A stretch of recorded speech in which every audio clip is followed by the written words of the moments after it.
estrogen mimicking chemicals.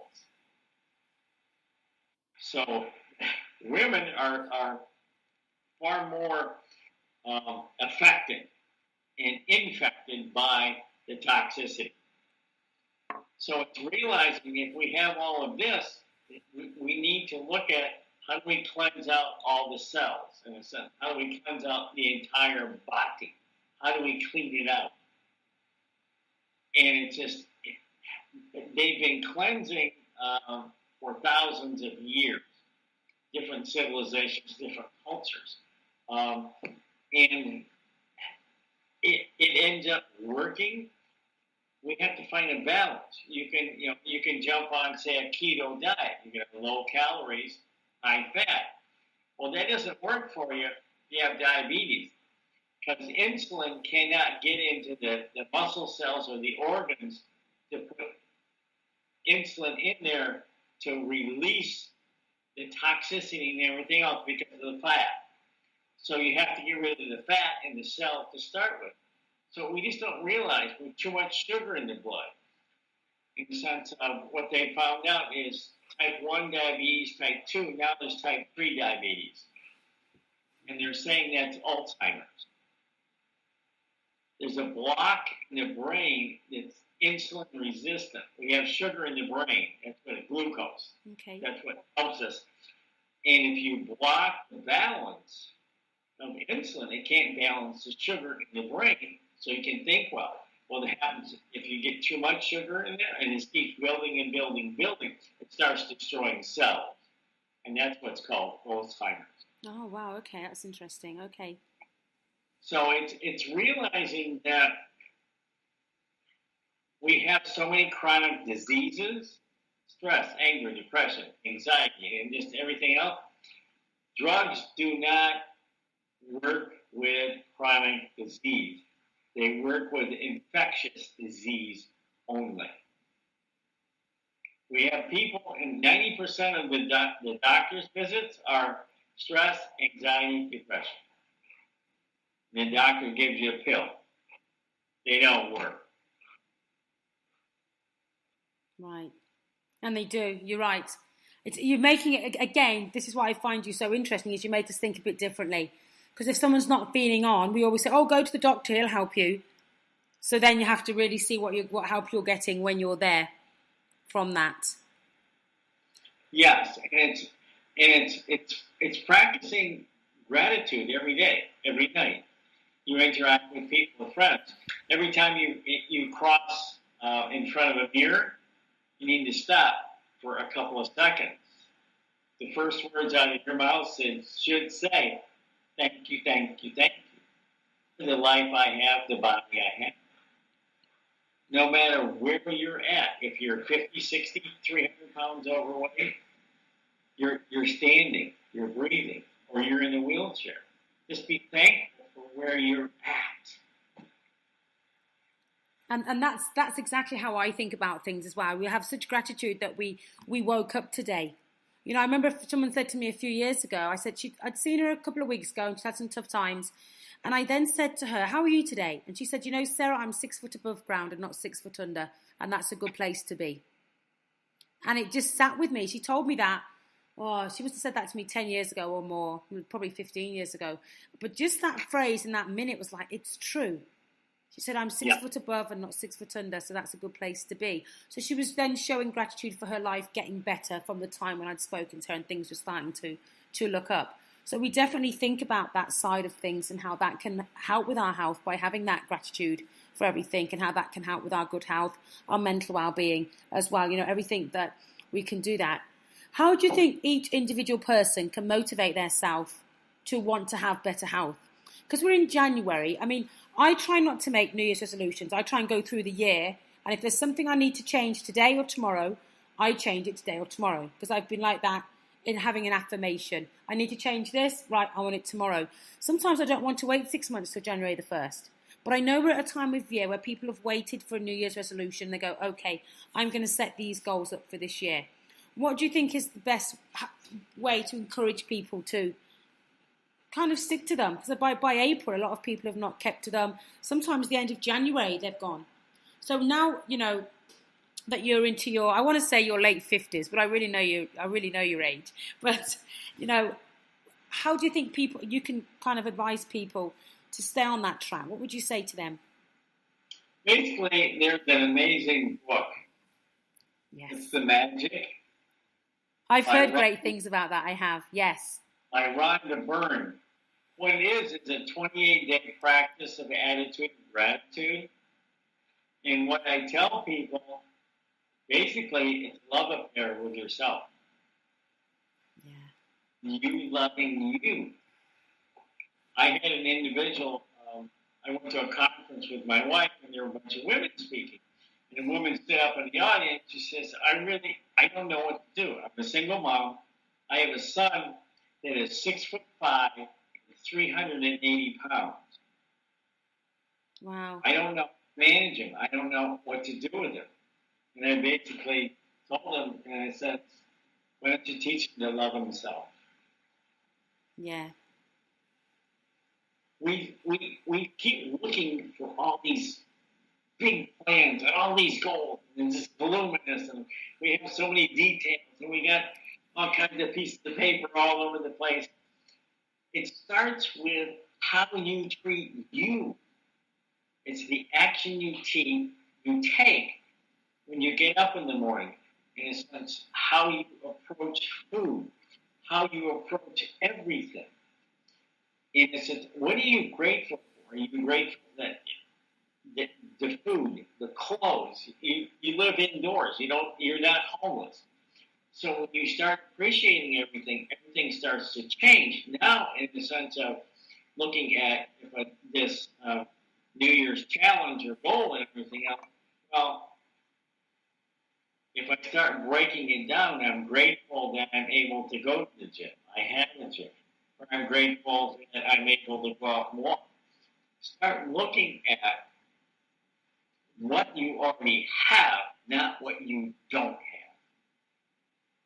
If you start focusing on it, then you start bringing in to your life the things that you're striving towards. And it's almost like what you find out is that you start appreciating, accepting what you have, and all of a sudden you find out that I've already accomplished it. It already happened. Because I took my focus off of the goal and just kept it on the moment.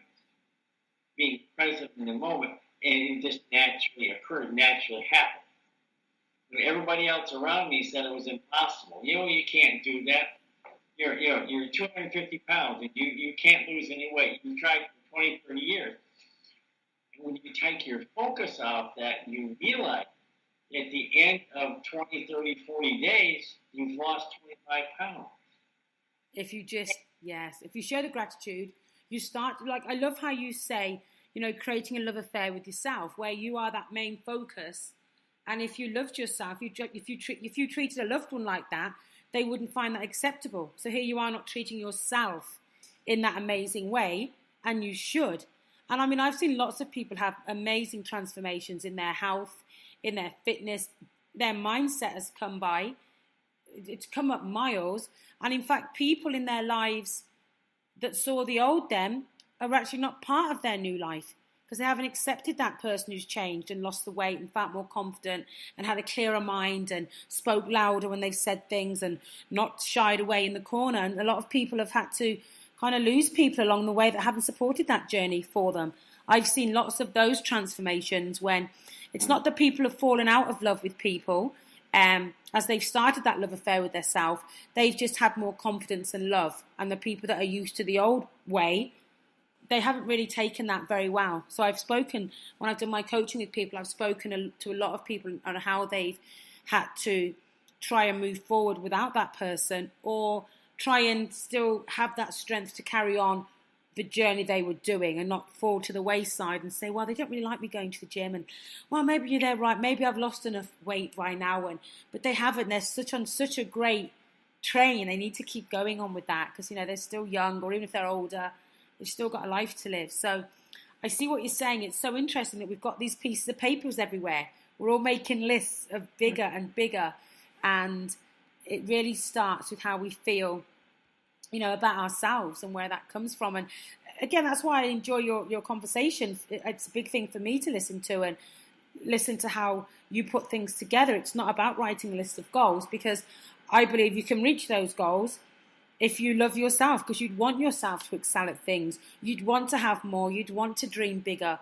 You'd want to do more, because why wouldn't you give yourself the best if you felt like good about yourself and you felt, the best inside? So I think that's a really great, I haven't heard that concept before. I've definitely heard about loving yourself first. I've always been told that myself and always instilled that for many years. But also to say that it's that's where you're going to get the goals from. The goal achievement is going to be from that mindset of the love. Now, what we talked about was, we talked about anti-aging, because we're both older, I feel, but yet we feel younger. Like, I'm 44, and I even met somebody today that said to me, "Whoa, you don't look that old." And that's what she said to me. She'd met me a couple of times before in the last couple of weeks, because I talked about my age for some reason. And she goes, "Whoa, Sarah, you don't look that old." And I said, "Well, I want to look younger, but I'm glad I'm getting older." And that was my answer to her. I'm glad I'm aging, because I still want to be here, but I still engage in wanting to look younger, because I'm vibrant and I do changing things so that I still look younger. But lots of gratitude that I'm still here on that 100-year journey. So we talked about one thing you said to me, and I said, let's talk about anti-aging. And you said it's growing and evolving. It's not growing old. And I'd never heard of it like that. Explain what you mean about that. It's growing and evolving. If you want healthy aging, number one, you have to embrace change. It's almost like if you're surfing, you're trying to go against the wave. It doesn't work. If you go with the change, the wave, you experience more, you learn more, and you understand that, yes, I can't do what I used to do, but maybe I can do it differently and still achieve my goals. Too many people have it in their mind, well, I used to be 20, I used to be 30, and I used to, cycle 100 kilometers a day or whatever. And I used to go to the gym and spin and Pilates and yoga. And, okay, fine. Okay, yes, I get that. What are you doing now that enhances your life, enhances your relationships, enhances other people, makes you more aware of that I can be angry or frustrated because I can't do this, I can't do that, I can't do that. But let's just step back and say, breathe in, what am I able to do that I appreciate? When we start getting out of our head, start getting out of our heart, and just being grateful, I'm able to maybe go to the gym, not as often as I'd like, it has an intense workout, but I'm still able to do that. There are individuals that go to the gym that have no idea about physical fitness, exercise, anything.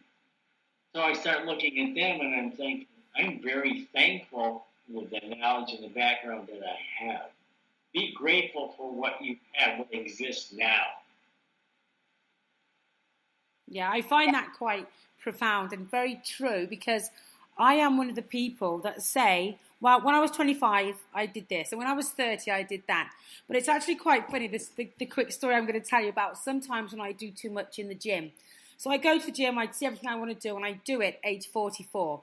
Then 2 days later, when I'm as stiff, I always say to a friend or my husband, they say, "What's wrong with you?" And I said, "Oh, I did a Sarah Shakespeare 27-year-old workout 2 days ago. And guess what? I'm not 27 anymore." So I do it as I used to, thinking, yeah, I've still got this, I can do extra this, heavier that, everything else. But it affects my body differently. It hurts more. It's a little bit more stiff. The recovery takes longer, because I still think it's 20 years ago and I'm doing the same thing. But I know exactly why.